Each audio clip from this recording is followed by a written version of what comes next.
এখানে কাজ করে 25-30 বছর থেকে কাজ করতেছে এখানে। আগে মাছ ছিল, মানুষ লোকে মাছ ধরতো জালওয়ারা, ওখানে মাছ নেই, মাছ ধরেন।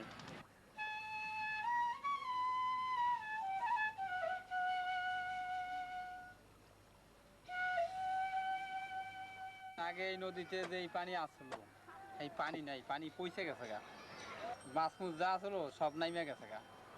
আর এখন তো পানি খুবই খারাপ।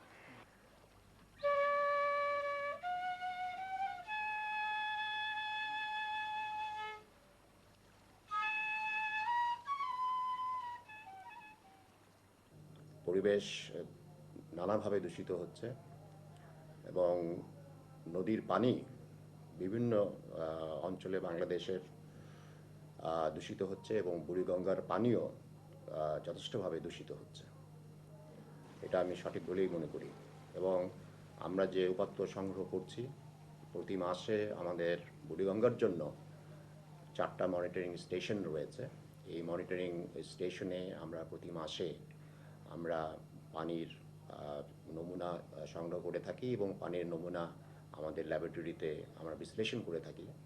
এ থেকে যে উপাত্ত আমরা পেয়েছি তাতে দেখা যাচ্ছে যে বুড়িগঙ্গার পানি দূষিত হচ্ছে এবং এই দূষণের হার সবচেয়ে বেশি লিন সিজনে, মানে মার্চ থেকে মে মাসে এই দূষণের হার সর্বাধিক রয়েছে এবং এটাই আমরা প্রতি বছরই তাই দেখে আসছি এবং এই দূষণের মাত্রা দিন দিন বাড়ছে।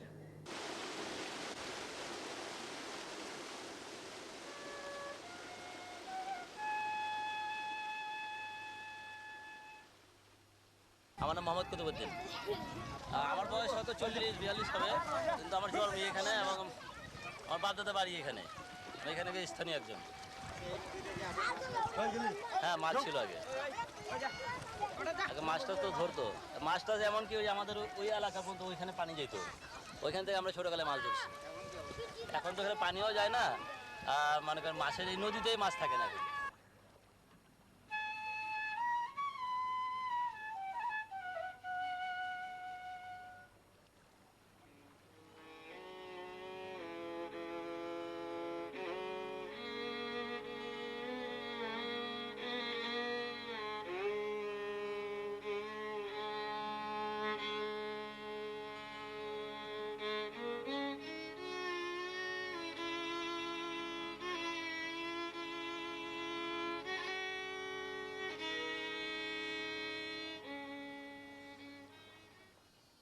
আমার সবচেয়ে বড় দুঃখ হলো যে বুড়িগঙ্গা আমাদের ঢাকা শহরের একটা এটা সৌন্দর্যের একটা অংশ, সৌন্দর্য আছে এবং এটা ঐতিহাসিক একটা পটভূমি আছে।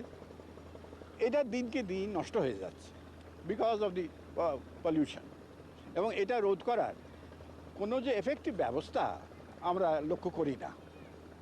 এটা লক্ষ্য যদি আমরা এইটা চেক না করতে পারি, তাহলে অদূর ভবিষ্যতে এটা এটা হবে একটা মৃতপ্রায় নদী হয়ে দাঁড়াবে।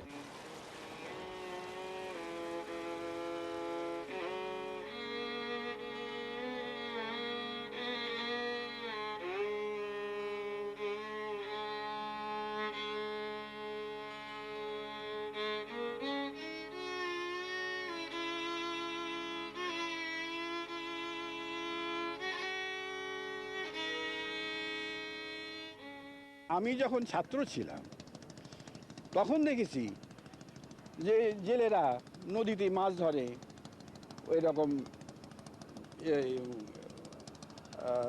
রুই, কাতলা, পাঙাশ মাছ ওরা যে জাল দিয়ে ধরছে এই নদীতে। এখন আর সে মাছ দেখা যায় না, মানে it has become an extinct species. এই রুই কাতলা আর দেখা যায় না। তো এটা apparently because of the pollution in the river water, এগুলো শেষ হয়ে গেছে।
দূষণ অনেকভাবে ঘটে থাকে এবং বুড়িগঙ্গাতেও দূষণ অনেকভাবে ঘটছে।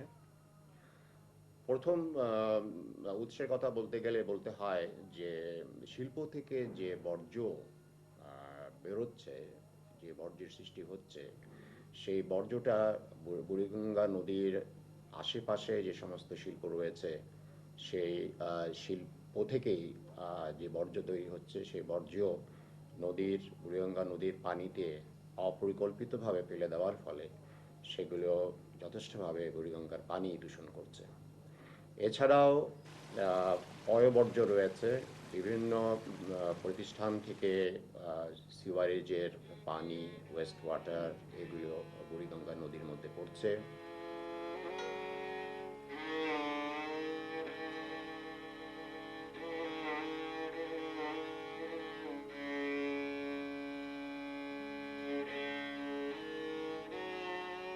খালের পানি আপনার নামতাছে, হ্যাঁ, তারপর আপনার ময়লার পানি বহুতে নদীর মাঝে করতেছে, সারা টাউনের পানি নদীর মাঝে আইতাছে, এই নদীর মাঝে কারণে পানি বিষাক্ত।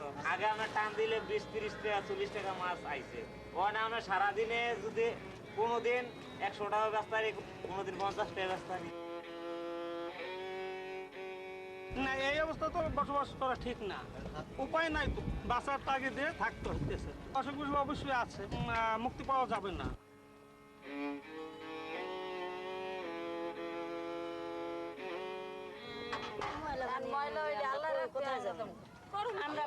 আমরা এই কেস করি, এই আমাকে পেট চালাই না, কি বড় লোকের দ্বারা গেলে কি আমাকে সাহায্য করবে? পানির মধ্যে আমরা রান্না করা কলের খাওয়া।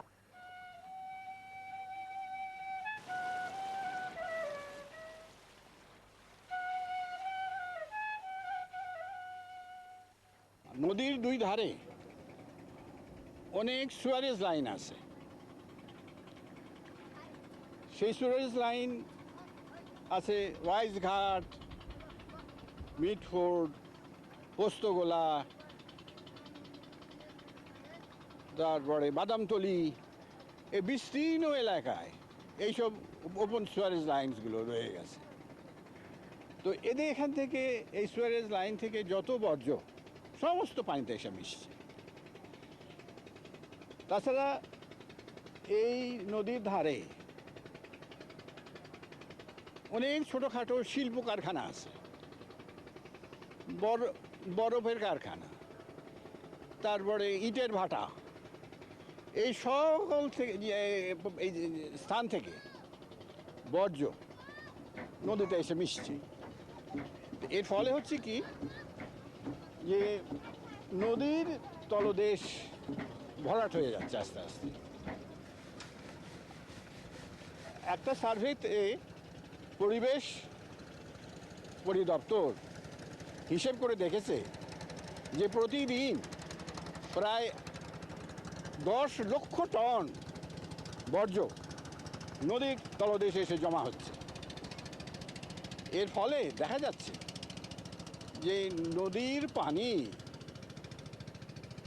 এমনভাবে দূষণীয় হচ্ছে যে যাতে করে এমনকি যে মেরিন লাইফ পর্যন্ত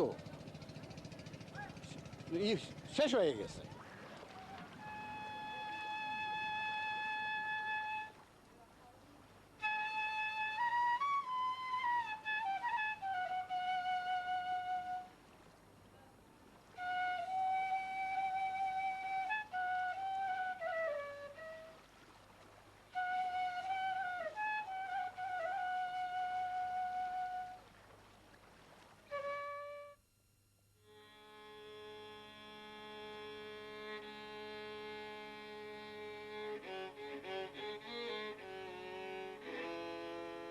মাটি বইরা গভীরতা নষ্ট হয়ে গেছে। আগে স্টিমার ঘুরতো এখানে, এদিককার লঞ্চ যাইতো, এখন তো গভীরতা কমে গেছে, এখন আর লঞ্চ টঞ্চ আসে না, এখন পানি কম, আমরা মাছ, পানি নষ্ট হয়ে গিয়ে মাছ ভেসে হবে। মেরা গেলে তো মাছ এখানে গাবাই গেছিল, তাও দেখতে পারতেন। ওই মুহুরি পানি আইসা, ড্রেনের পানি আইসা আর কি, ড্রেনের পানি আসে, আইসা পচা পানিটা এই পানি মিশ্রিত হয়, মাছ ভেসে হবে। হ্যাঁ, ট্যানারি পানিও আসে, পোস্তার ট্যানার থেকে পানি আসে। হ্যাঁ হ্যাঁ। ট্যানারি মাল পানি কিনে আহে, এতে পানি পচা।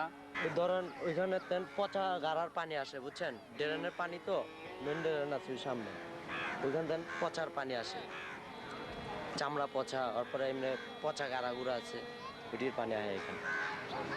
এই পানিতে তো মুখ দিলে মুখ শুদ্ধা গাড়ানো যায়।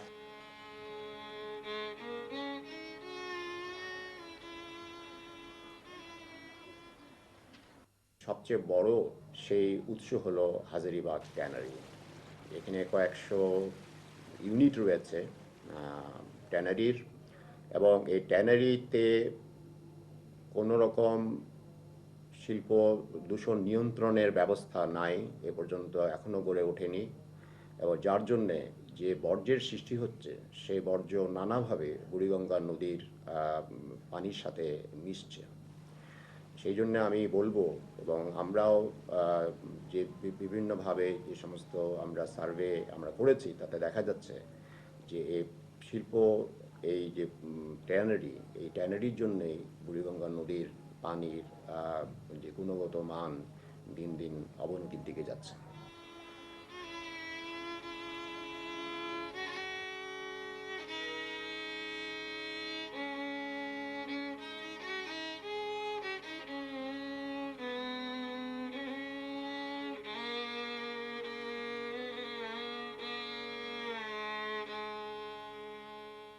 এই পরিবেশ দূষণের প্রধান কারণ হচ্ছে, প্রথম হচ্ছে সবচেয়ে প্রধান হচ্ছে হাজারীবাগে অবস্থিত ট্যানারি, যার সংখ্যা ছোট বড় মিলিয়ে প্রায় 200 সমান।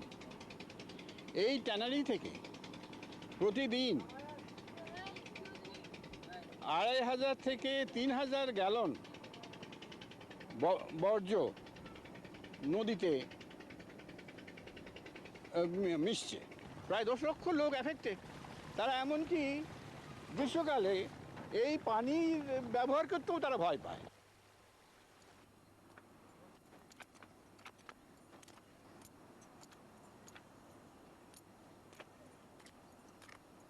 ষাটের দশকে এরকম একটা, তখন তো আর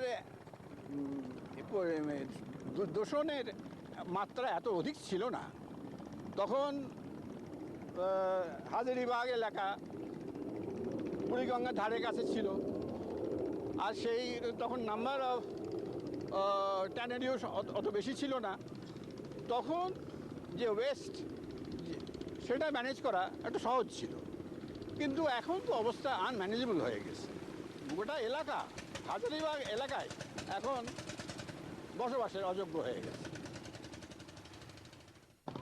এখন একমাত্র ভরসা, যদি পরিবেশ দপ্তর ফার্ম অ্যাকশন নেয়, এই হাজারীবাগের এই যে ট্যানারিগুলো, এগুলোকে ওয়েস্ট ট্রিটমেন্ট প্ল্যান্ট দ্বারা পরিশোধন করে যতদিন না এগুলো অন্য কোথাও ট্রান্সফার করা যায়, ততদিন এইসবের পরিশোধনের ব্যবস্থা করতে হবে, এবং এইসব অ্যাকশনগুলো খুব জরুরি ভিত্তিতে করতে হবে। হাজারীবাগে কিভাবে একটা ওয়েস্ট ট্রিটমেন্ট প্ল্যান্ট স্থাপন করা যায় সেই জন্য আমরা চিন্তাভাবনা করেছি। শুধু চিন্তাভাবনাও না, একটা পরিকল্পনাও গ্রহণ করা হয়েছে, এবং সেই পরিকল্পনা সরকারের কাছেও প্রেরণ করা হয়েছে। সেখানে একটা স্বল্পমেয়াদী পরিকল্পনা থাকবে, এবং সেখানে একটা দীর্ঘমেয়াদীও পরিকল্পনা রয়েছে।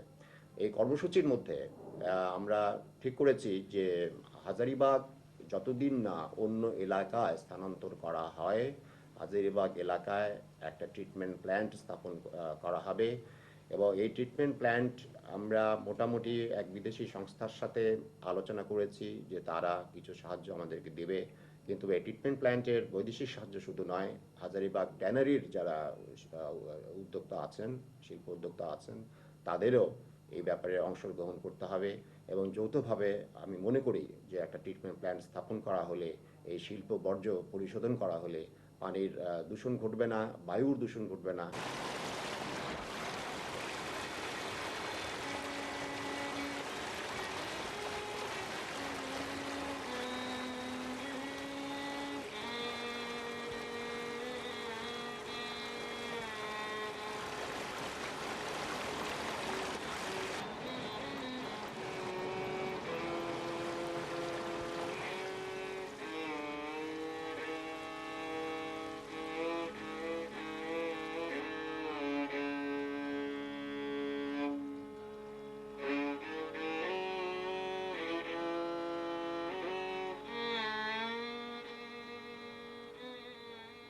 যে সমস্ত লঞ্চ এবং স্টিমার বুড়িগঙ্গা নদীর উপর বক্ষে চলে, সেসব লঞ্চ স্টিমার থেকেও নির্গত তেল, মোবিল থেকেও যে মিশ্রিত বর্জ্য, সেই বর্জ্যগুলো নদীতে নিক্ষিপ্ত হচ্ছে।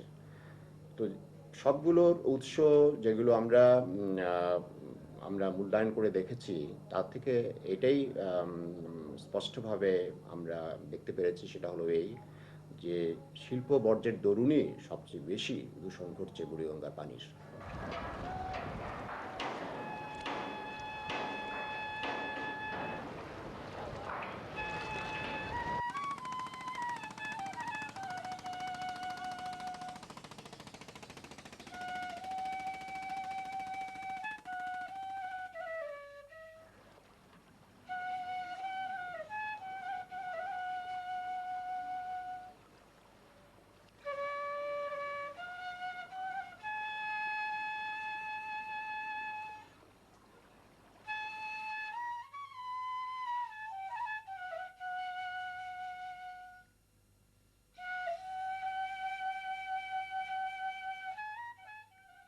এই নদীটাকে কি করে আমরা পুনরুজ্জীবন দিতে পারি, বর্জ্যগুলোকে কিভাবে সুয়ারেজ লাইন, ওপেন ল্যাট্রিনস, বিভিন্ন কারখানা, যেমন বরফের কারখানা, তারপরে ইটের ভাটা, বিভিন্ন রকমের কারখানা এই নদীর ধারে অবস্থিত। এগুলোকে কন্ট্রোল করতে হবে এবং এর জন্য পরিবেশ পরিদপ্তরকে খুব এফেক্টিভ স্টেপ নিতে হবে। আমরা আমাদের লেখাতেও আমরা সতর্ক করছি, কিন্তু এটাতে কতখানি এফেক্টিভ হবে ভবিষ্যতে সেটা আমরা একটু দেখার রয়েছে আর কি। এটাকে খনন করা দরকার। খনন করলে পানি গভীরতা হইলে আর এই মুহুরি পানি বন্ধ করলে আপনার পানি ভালো থাকবে। সরকার চেষ্টা করলে করতে পারে, এটা সরকারের পদ্ধতি। হ্যাঁ, দূষণ রোধ বিভিন্নভাবে করা যেতে পারে এবং এই কাজ আমাদের করতেই হবে। কারণ আমি বলেছি যে এই দূষণ একটা ভয়াবহ মাত্রার দিকে এগিয়ে যাচ্ছে এবং আমাদের এই দূষণের যে প্রক্রিয়া, সে প্রক্রিয়াকে আমাদেরকে রোধ করতেই হবে। সবচেয়ে বড় কথা হলো এই যে উৎসগুলো কি, দূষণের উৎসগুলো কি, সেই উৎসগুলো আমাদের শনাক্ত করতে হবে, আমাদের নির্ধারণ করতে হবে এবং এই উৎসওয়ারি আমাদের পরিকল্পনা নিতে হবে এবং কার্যক্রম গ্রহণ করতে হবে।